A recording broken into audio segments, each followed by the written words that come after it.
D3 कुंडली का प्रश्न कुंडली में प्रयोग। यदि लग्नेश 22वें द्रेषकांड में बैठ जाए तो रोग अधिक चलेगा या रोगी की मृत्यु होगी। जैसे कन्या लग्न की कुंडली है, इसमें 8वें नंबर पे मेष राशि है और मेष राशि और 10 डिग्री से कम है ये, तो 10 डिग्री से कम है तो ये मेष राशि में ही रहेगा। तो मेष राशि में यदि लग्नेश की D3 कुंडली दिखाइए, D3 कुंडली में मेष राशि में यदि लग्नेश बैठता है तो रोगी की मृत्यु होगी या रोग अधिक बढ़ेगा। देखिए D1 कुंडली दिखाइए, इसमें लग्नेश है, बुध देव और अष्टमेश है मंगल देव। अब देखिए D3 कुंडली में दोनों एक जगह जाकर बैठे हैं क्या? D3 कुंडली में लग्नेश और अष्टमेश यदि एक जगह जाकर शुभ भाव में बैठते हैं तो रोग ठीक होगा। केंद्र त्रिकोण में बैठते हैं तो रोग ठीक होगा। तो इसमें देखिए मंगल देव और बुध देव नहीं बैठेंगे। तो देखिए इसमें आपको D3 कुंडली में ये देखना है, सामान्य नियम ये याद रखना है कि यदि लग्नेश और कार्येश, जैसे मान लीजिए लाभ भाव से संबंधित प्रश्न है, तो इसमें लाभेश हो गए चंद्रदेव और लग्नेश हो गए बुधदेव।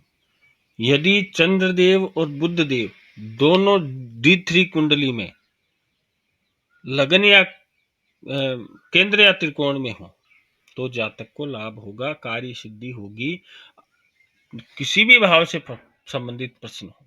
यदि लग्नेश और कार्येश केंद्र या त्रिकोण में बैठते हैं या 6, 8, 12 भाव से D3 कुंडली में उनका संबंध नहीं बनता है, शुभ ग्रहों की दृष्टि रहती है ना, शुभ प्रभाव रहता है, लग्नेश और कार्येश अलग अलग हो तो भी उनकी स्थिति देखिए, या उन एक जगह बैठते हैं, शुभ ग्रहों की दृष्टि है, तो आप कह सकते हो कार्य सिद्धि होगी।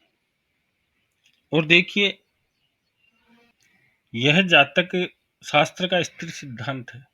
जन्म कुंडली में भी आप इससे फलादेश करते हो। यदि लग्न में शुभ ग्रह हैं, सौम्य ग्रह हैं, अच्छी स्थिति में ग्रह D2 कुंडली में अर्थात षड वर्ग, फिर D3 कुंडली में, D9 कुंडली में, D12 कुंडली में और तृतीयांश। यदि लग्न ठीक है षड वर्ग का तो कार्य सिद्धि होगी।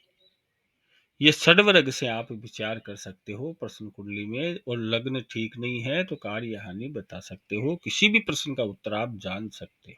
कैसे जानोगे? आप जितना अभ्यास करोगे। और ये तो विश्लेषण का विषय है कि भाई अच्छा है लगन, या लगन पे नेगेटिव इफेक्ट है या पॉजिटिव इफेक्ट है, या किस स्थिति से है। वो तो जो आपकी निरंतरता है या ज्योतिष को जो समय देते हो आप, उससे धीरे धीरे आप में वो प्रवृत्ति आ जाएगी।